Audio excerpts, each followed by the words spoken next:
Hello everyone, welcome back to my channel Academic Insights by Dr. Stuti. I am Dr. Stuti and I am here to give you the knowledge of a commerce and current affairs in my videos. So in previous videos we have discussed about Cyril Bank and Cooperative Bank. In previous video I have already told you that in next video we will discuss about a banking sector, how banking sector started in India, and we will discuss more about in a depth. So if you are new in my channel, kindly subscribe it, like my video, share it for the knowledge seeker. So let's get started. Okay, so welcome back. So in this video, I have shared some PPT slides so that the students or knowledge seeker can understand the concept it properly. This is my channel handling Academic Insights by Dr. Stuti. So, in this video, we are going to understand how a banking system started, who are the key factors of a banking system, and why the word bank is deprived. Okay, so the name bank is deprived from the French word bank and Italian word banco, both which means a bench or a table. This term originated during the Renaissance in Italy, where money lenders and money changers conducted their business on a bench or a table in a market. So in simple term, you can say that a place where a money lender sits on a table and they started money exchanging at that time. So this is the general term, the bank word used at that time. Okay. So now in this slides you can see that I have already given the brief about how the banking sector started, what are the phases of a banking sector. So there are mainly two phases a banking sector is divided, or you can say a two phase describe a banking system in India. In India, banking sector is divided into first phase, that is called a pre-independence, that is started in the 17th century, and after the nationalization, after the independence, the bank started its post-independence nationalization phase. Okay, so you can see in this peak that the first peak represent that a barter system. Now what is a barter system? So students from 11th and 12th standard understand it, what is a barter system, how it is started, and what are the pros and cons of a barter system. See, barter system is a system in which one person exchange their product or exchange their unit with other person. I will give you the example. See, there is a one cowman in the village. He have a mainly 5 to 6 cows. Okay, and he just want a pot from a potter. So he just exchange a pot with a cow milk, and they satisfied their needs by exchanging the goods. But this system is not fruitful for everyone, because if you don't want that product, the barter system become tough for the person to exchange. So there are some cons and pros of that system. After the barter system, the exchange of a coins has been started. You can see in a second pic, just a second.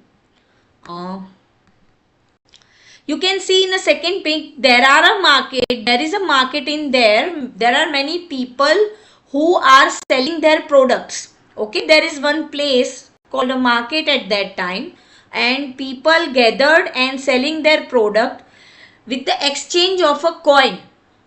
See, money, when the concept of money started, we will discuss it in the next video.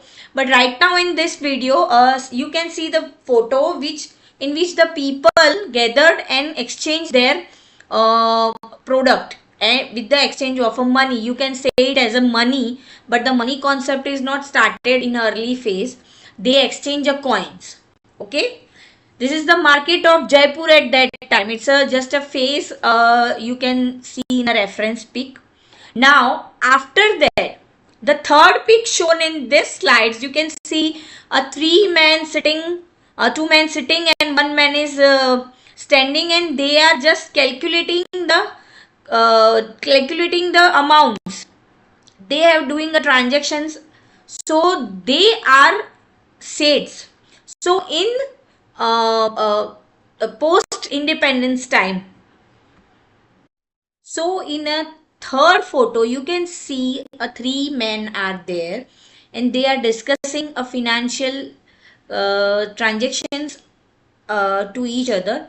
So in early times they are called Seth. A Seth means a wealthy banker or a merchant who also known as a legal text covering people in India. Okay. Now this is the phase 1. It is called a pre-independence phase, in which in early 70s a Bank of Hindustan, a first bank, has been started in 1770. You can see here. Okay. After that, in 18th century, in 1806, Presidency Banks, in 1840, Bengal and Bombay Bank and Madras Bank has been started. And after that, in 19th century, after post independence, Imperial Bank of India, the first central bank, has been started. Okay.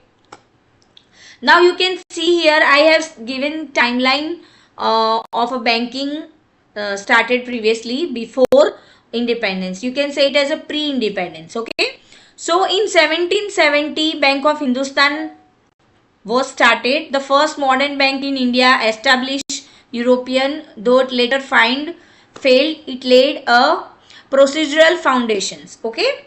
Now in 1806, 1840 and 1843, Presidency Bank, this three bank established Bengal, Bank of Bombay and Bank of Madras.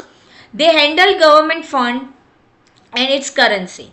Now in 1921, Imperial Bank of India, after 19th century, like you can say it early 19th century, after independence, the Imperial Bank of India, merger Bank of India, has been started, and it is formed by merging the three presidential bank. We have already discussed in second slides. Okay, a presidency bank called Bank of Bombay, Bank of Madras and Bank of Bengal. Combining this bank, a new bank called Imperial Bank of India was started in early 19th century. Okay, so after 19th century, 1926, Hilton Young Commission, the Royal Commission on Indian Currency Finance, which formally recommended establish of a dedicated central bank. Okay. Now, see. So, 1921 is the year where Imperial Bank was started. By combining three banks, Bank of Bengal, Bank of Bombay and Bank of Madras.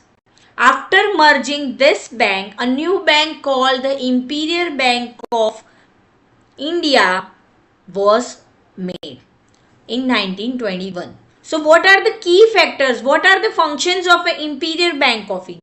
Imperial Bank of India was established on 27 January 1921 and it was acting as India's premier commercial and quasi-central bank. It was nationalized and renamed as a State Bank of India (SBI) on July 1st, 1955. So, what were the basic concept? What are the basic functions of an imperial bank at that time? Okay, so Imperial Bank served as a commercial bank and acted as the banker of the government, holding a government balance and managing the currencies. Okay. Now, 1st July 1955 was the year where the State Bank of India, the first public sector bank, has been started, and till now you have seen many of the branches of a State Bank of India in India. Okay. So previously the Imperial Bank of India, which was started in 1921, has been renamed as SBI in 1955. Okay. Now, what are the emergence of an SBI? So in 1921, recognizing the inefficiency of having the three competing presidency bank, the British administration merged the Bank of Bengal, Bank of Bombay and Bank of Madras. And after combining it, Imperial Bank of India has been made, and after the commercial bank, or you can say quasi central bank for British India, they have made a State Bank of India in 1955 1st July. After the independence, the Imperial Bank of a nation renamed as a State Bank of India. Now, what is the role of a RBI, or what is RBI? So student from 11th and 12th standard know that what is a RBI. RBI is a Reserve Bank of India. Bharatiya Reserve Bank, you can say in Hindi. It was established in 1935 and so on it was regulated. Okay. So there are some key points of a Reserve Bank of India. It was established on 1st of April 1935 under the RBI Act 1934, nationalized and become a government-owned entity on January 1st, 1949. Headquarter in Mumbai, moved to Calcutta in 1937. Current leadership is led by Governor Shaktikant Das. The first governor of RBI is Sir Osborne Smith. First Indian government is C.D. Deshmukh in 1943. See, the RBI was established in 1935. After that, it was nationalized in 1949. In between 1935 to 1949, a first Indian governor was C.D. Deshmukh in 1943. The member of RBI include 4 deputy governors and a governor, 10 directors from a various field, 2 government officials, 4 boards representing Mumbai, Kolkata, Chennai and New Delhi. Okay. Now, the main objective of RBI, the preamble outline, the core purpose is to regulate banknotes, keep reserve for monetary stability and manage the currency credit system. It was amended in 2016 to include a modern monetary policies framework aimed at price stability while considering the growth. Okay. The second one is establishment and the structure. So the main functions of RBI is to balancing or to issue the currency notes and balancing the price stability for the economic growth. See, many of the students have doubt that why the government not issue or print more money to eliminate or to remove a poverty from the India. But for that, we will discuss more about in a depth in a next video. But right now, the answer of your question is that government have to maintain the price stability for the economic growth. They cannot print more money. Otherwise, it will lead inflation in the economy. Okay. So, government cannot issue more money to eliminate the poverty in India. Okay. Now, functions of RBI. See, RBI is a father of a bank. You can say a bank of a bank. Every bank have to operate their system under the RBI's Act 1934 Regulations Act. RBI's Regulations Act is also there. We will discuss it in the next lecture. But right now, we are going to understand what are the functions of an RBI. Okay. So the first thing, the first main function of an RBI is to issue the currency note. Note of 5, note of 10, note of 20, note of 100, 50, 200 and 500. These notes are issued by RBI and Government of India or Finance Department issue a 1 rupee note and coin. Okay, so the key function of RBI is to issue the currency. The second function of an RBI is to develop the country. Develop the country in a sense, it supervise and govern the banking firms under section 45(1)(a), regulate the non-banking financial company as well. Okay. The third function of RBI is it acts as banker to the government. See, RBI is an ultimate bank. It regulates all the banks in India. So the main functions of bank is to lending the money and deposit the money from the depositors. Okay. So RBI, if other bank want a fund, but they don't have enough fund in their bank, so RBI help them. There are some different rates which we will introduce in the later videos, that is SLR, RR, CRR. Okay, so we will discuss it in other video. Right now the bank act as a banker's bank. Banker's bank means they are the bank of a bank. RBI act as a banker to bank. That means if a public sector bank or a private sector bank or a cooperative bank need money, need fund, then RBI lend them a fund for regulating their functions. Okay. RBI act as a controller of an inflation. See, inflation is a situation in which the value of a money downs. Okay. In a market, you can say in early 2020s, the situation called corona, a pandemic situation has been affected many of the person, and it affect the economy of many countries. Okay. After that, clearing a house function as well as the regulations of a banking system.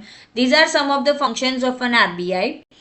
There are some key provisions for in RBI. So in section 17 of RBI's Act 1934, it outlines the business the bank is authorized to transact.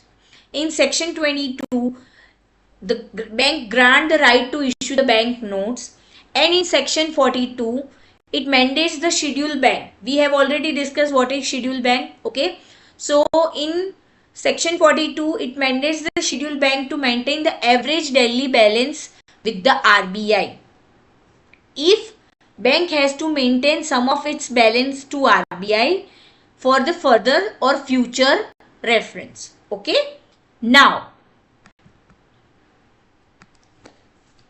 so in this you can see that there are a difference between notes. The 1 rupee note or 1 rupee coin is issued by Ministry of Finance, or you can say Government of India, and the other bank note from rupees 2 to 500 note, it is issued by Reserve Bank of India, RBI. Okay.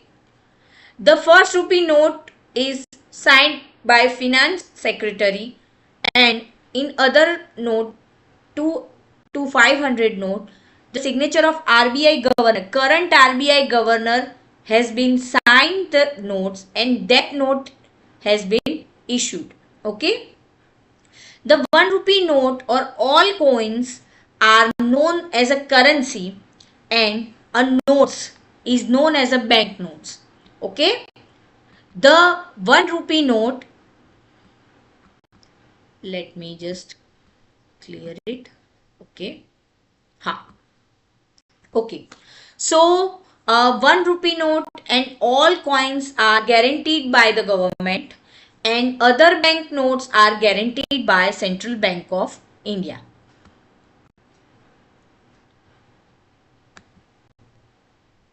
This was the history of an Indian banking system. After the establishment of an RBI, I have already mentioned scheduled bank and non-scheduled bank has been made, and under scheduled bank commercial bank has been made, and 4 banks are under title the commercial bank, and cooperative bank is under the scheduled bank. So let's meet in a next video. Till then, have a nice day. Bye bye. Thank you so much for listening me. And if you are new to my channel, kindly subscribe it, like it, and share it to the knowledge seeker. Bye bye.